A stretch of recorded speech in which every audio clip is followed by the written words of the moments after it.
अब भाई हमारी जो आज की क्लास है अभी उसमें ब्रेक हो गया था थोड़ा सा, यहां से कंटिन्यू करेंगे। ब्लड मेजर्ड बाई हीमोसाइटोमीटर, यहां तक तो हमने पढ़ लिया था। अगला पॉइंट क्या बनेगा, थोड़ा सा रिवाइज कर लेते हैं पीछे वाले पॉइंटों को। हमने बताया था कि ब्लड का पीएच मान कितना होता है, 7.4। अब ये कैसा होता है, एसिडिक होता है या बेसिक होता है, तो ये होता है बेसिक इन नेचर। कैसा होगा, बेसिक इन नेचर। दूसरी बात, ये कैसा होता है, एल्कलाइन भी होता है, ठीक है। प्योर ब्लड का पीएच मान ज्यादा होता है भाई, इम्प्योर ब्लड का पीएच मान क्या होगा, कम होगा। वहीं पे अगर ब्लड को मेजर करेंगे तो किसके द्वारा करेंगे, हीमोसाइटोमीटर के द्वारा ही मेजर किया जाता है। अब नेक्स्ट पॉइंट करेंगे,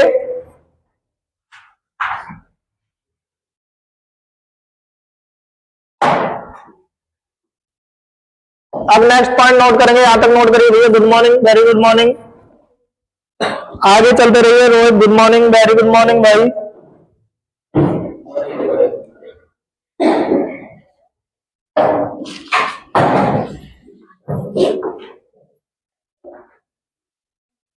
अब नेक्स्ट पॉइंट क्या आएगा भाई, अगर हम तापमान की बात कर लें, ब्लड का तापमान कितना होता है लगभग, average temperature of human blood, average temperature of human blood note करके लिखेंगे।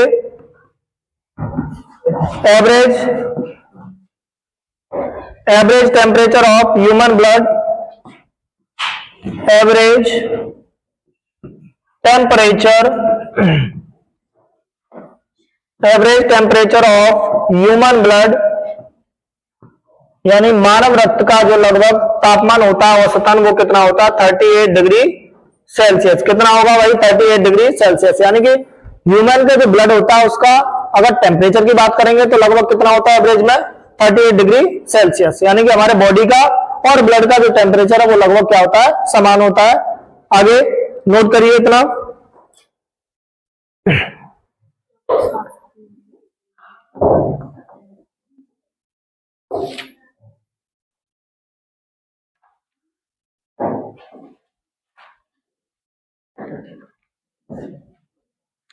बिल्कुल सही है आंसर आपका, आगे चलते रहिए भाई, नोट करें।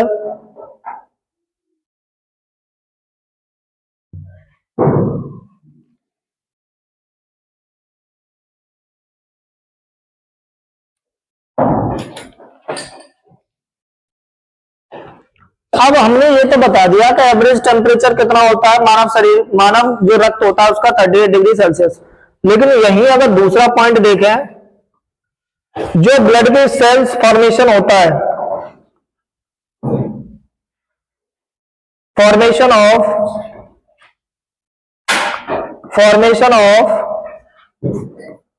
ब्लड सेल, यानी रक्त की जो कोशिकाएं बनती है उस प्रोसेस को क्या कहा जाता है, फॉर्मेशन ऑफ ब्लड सेल्स। इसके प्रोसेस को क्या कहा जाता है, कमेंट में आंसर दीजिए भाई, क्या कहा जाता है। बिल्कुल सही है आंसर, लवराना का ठीक बात बिल्कुल बता रहे हैं, हिमोटोपीसिस बिल्कुल सही है आंसर। मलिक का भी ठीक आ रहा है, शान मलिक ठीक बोल रहे हैं। कन्हैया राणा का भी आंसर ठीक है भाई, हिमोटोपीसिस बिल्कुल। तो इसके क्या कहते हैं, इसको फॉर्मेशन ऑफ ब्लड सेल्स क्या कहते हैं, हिमोटोपीसिस, PIESES। इसे क्या कहा जाता है, हिमोटोपीसिस कहा जाता है। किसके, ब्लड की सेल्स का जहां निर्माण हो रहा है, जहां का मतलब नहीं, जिस प्रोसेस से तैयार हो रही है ब्लड सेल्स, उसको क्या कहा जाता है, हिमोटोपीसिस कहा जाता है। नोट करेंगे भाई इतना, यहां तक बात समझ में आ रही है, आगे नोट करेंगे। यहां तक किसी को कोई प्रॉब्लम है तो पूछ सकता है। एवरेज टेम्परेचर हमने बता दिया 38 डिग्री सेल्सियस होता है। वहीं फॉर्मेशन ऑफ ब्लड सेल्स कितना होता है, किसा क्या कहते हैं, उसे हिमोटोपीसिस कहा जाता है। आगे नेक्स्ट नोट करें।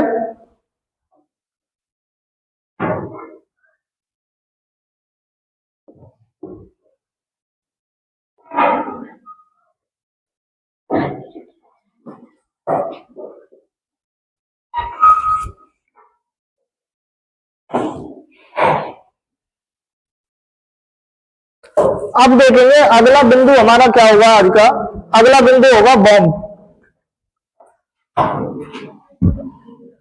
आगे पॉइंट पर बात करेंगे बॉम्ब। क्या मुझे कोई बता सकता है कि बॉम्ब क्या होता है?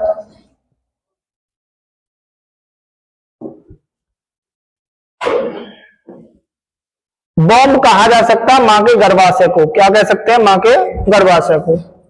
मां के गर्भाशय को ही क्या कहा जाता है? बॉम्ब कहा जाता है। जहां बच्चे का लालन पालन होता है, बड़ा होता है, उसी एरिया को क्या कहते हैं? हम बॉम्ब कहते हैं। अब बॉम्ब में 3 टाइप्स की लेयर पाई जाती है भाई। कितने टाइप्स की लेयर होती है यहां पे? 3 टाइप्स की लेयर पाई जाती हैं, की लेयर पाई जाती है यहां पे। अब उन तीनों का नाम मुझे कोई बताएगा? कोई बताएगा भाई? 3 लेयर पाई जाती हैं, उनके नाम क्या है? लबराना का आंसर बिल्कुल कहीं तक सही आ रहा भाई। एंडोडर्म पहली बिल्कुल ठीक है, दूसरी मीजोडर्म ये भी ठीक है, तीसरी जो है एक्टोडर्म ये भी ठीक है। हरिशंकर आंसर सही बता रहे हैं भाई।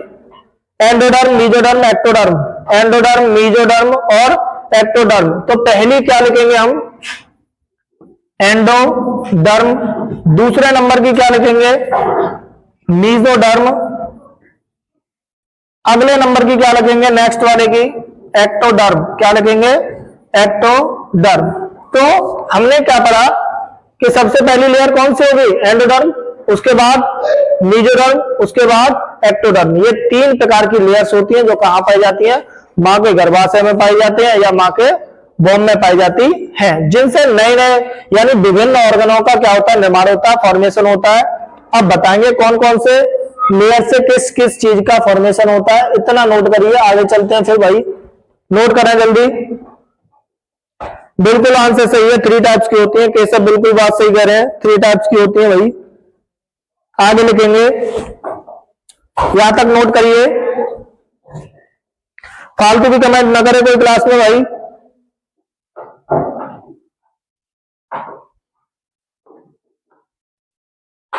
देवेंद्र का आंसर गलत है भाई, ऐसे नहीं होगा। एंडोडर्म, मीजोडर्म और एक्टोडर्म तीनों सही है एकदम। आगे देखेंगे, अब मुझे ये बताएगा कोई कि मीजोडर्म जो है, मीजोडर्म एक लेयर होती है जो बॉम्ब यानी कि मां के गर्भाशय में पाई जाती है, जो किसका निर्माण करती है? मीजोडर्म। मीजोडर्म का बताएगा मुझे कोई?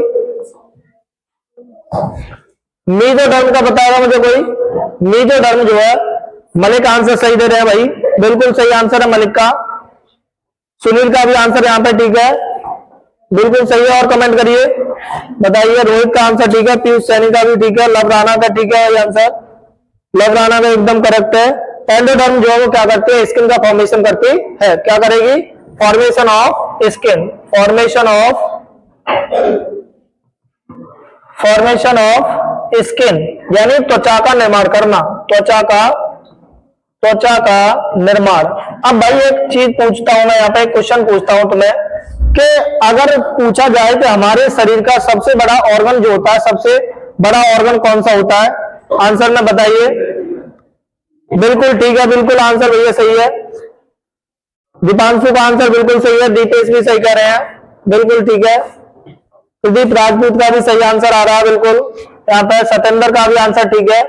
यानी सबसे बड़ा अगर ऑर्गन देखेंगे हमारे शरीर का या हमारे बॉडी का, तो वो क्या होता है? स्किन। क्या होता है भैया? Skin. Skin is the largest organ of our body. हमारे शरीर का सबसे बड़ा जो अंग होता है वो क्या होता है? स्किन होता है। अब सेकंड पॉइंट पे आते हैं, मीजोडर्म के बारे में बताइए मुझे। मीजोडर्म किस किस चीज का निर्माण करेगी या फॉर्मेशन करेगी? बताइए भाई, कमेंट में करिए। लव राणा बिल्कुल सही आंसर है, बिल्कुल ठीक है। मीजोडर्म जो है एक तो ब्लड बनाती है, दूसरा क्या बनाएगी? कार्डियक मसल्स बनाती है। यहाँ पे आंसर सुनील भी सही आ रहे हैं, मलिक का आंसर गलत है भाई, ये काम मीजोडर्म का नहीं होता है। मीजोडर्म केवल ब्लड और कार्डियक मसल्स बनाती हैं। क्या करेंगी भाई? मीजोडर्म वो है क्या बनाएंगे? एक तो ब्लड बनाएंगी, दूसरा कार्डियक मसल्स। क्या बनाएंगे? Cardiac muscles.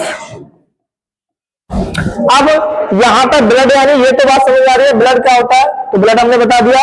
ब्लड का निर्माण कहां होगा? तो वो मां के गर्भाशय में होगा।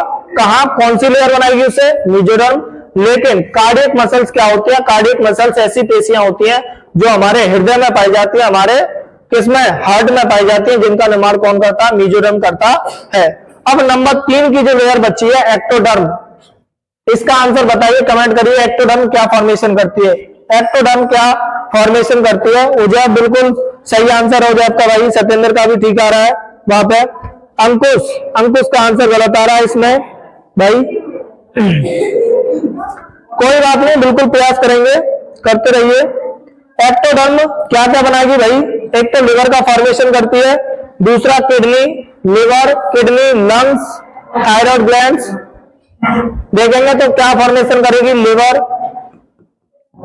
किडनी, लंग्स, थायराइड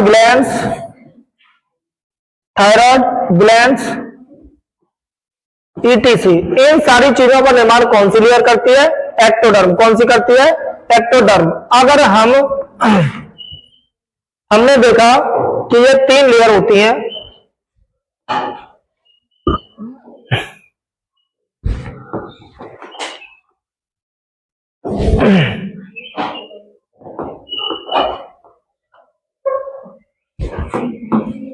सबसे अंदर वाली को क्या नाम दे सकते हैं हम? एंडोडर्म। क्या कहेंगे? एंडोडर्म। दूसरे नंबर वाली को नाम दे सकते हैं भाई मीजोडर्म, और तीसरे नंबर वाली को क्या कहेंगे? एक्टोडर्म। अब मैंने तीनों का फंक्शन आपको बता दिया। एंडोडर्म क्या करेगी? स्किन का फॉर्मेशन करेगी, त्वचा का निर्माण करेगी या त्वचा को बनाएगी। दूसरे नंबर पर मीजोडर्म क्या करेगी? ब्लड का फॉर्मेशन करेगी या करेगी ब्लड यानी रक्त का निर्माण करेगी और कार्डियक मसल्स बनाएगी। तीसरे नंबर की बात करेंगे तो एक्टोडर्म क्या होता है? ये क्या करेगी? लिवर को बनाएगी, किडनी को बनाएगी, लंग्स को बनाएगी, थायराइड ग्लैंड्स को बनाएगी। ये सारी चीजों का निर्माण कौन करता है? एक्टोडर्म करता है। यानी कि मां के गर्भाशय में 3 लेयर्स होती हैं जिनको हमने डिस्क्राइब कर दिया है, एंडोडर्म, मीजोडर्म, एक्टोडर्म। यहां से क्वेश्चन 101% परीक्षाओं में बन जाता है। अभी रेलवे में पूछा गया था कि ब्लड का जो निर्माण होता है वो मां के गर्भाशय में कौन सी लेयर में होता है, तो वो हमारा किस में होगा? मीजोडर्म में होगा। इसी तरह पढ़ते रहेंगे आगे। नोट करिए यहां तक भाई, आगे चलेंगे, यहां तक नोट करिए।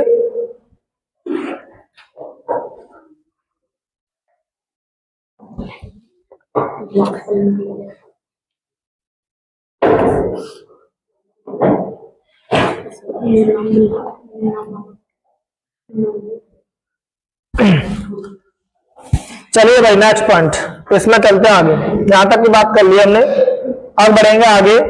तो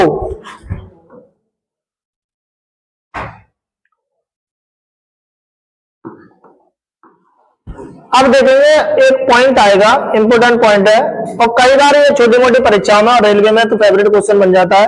red colour of human blood, मानव रक्त जो होता है, यानी कि रक्त यानी बॉडी में जो ब्लड पाया जा रहा है उसका रंग जो है वो लाल किसके कारण होता है? आंसर बताएंगे मुझे, कमेंट करेंगे भाई आंसर में।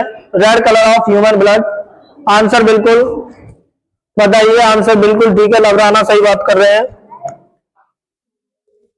हीमोग्लोबिन सही आंसर आ रहा है।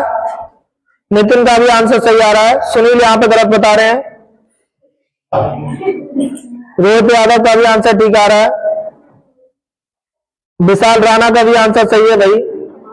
कपिल बिल्कुल सही बोल रहे हैं। हीमोग्लोबिन, तो इसका आंसर क्या होगा? हीमोग्लोबिन। क्या होगा भाई? हीमोग्लोबिन। तो इसका आंसर लिखेंगे हीमोग्लोबिन। तो हमने क्या बताया? हीमोग्लोबिन, यानी कि इसको शॉर्ट फॉर्म में क्या कह सकते हैं? एचबी कहा जाता है। क्या कहा जाता है? एचबी। यानी कि मानव का जो रक्त होता है उसका रंग कैसा होता है? लाल होता है। वो किस कारण होता है? हीमोग्लोबिन के कारण होता है। उससे शॉर्ट में क्या कहते हैं? एचबी के नाम से डिनोट किया जाता है। ठीक है,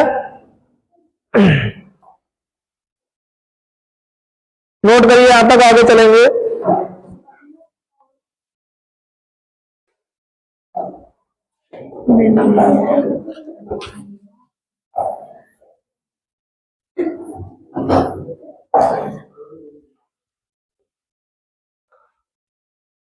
बिल्कुल सही है। नेक्स्ट पॉइंट पे चलेंगे आगे। हीमोग्लोबिन में अगर हम देखें तो क्या मुख्य 2 घटक पाए जाते हैं? सबसे नंबर 1 बताएगा मुझे क्या क्या पाया जाता है ब्लड में? कौन सी प्रोटीन होती है, बिल्कुल बताइए भाई, प्रोटीन कौन सी होती है? लव राणा का आंसर बिल्कुल करेक्ट है।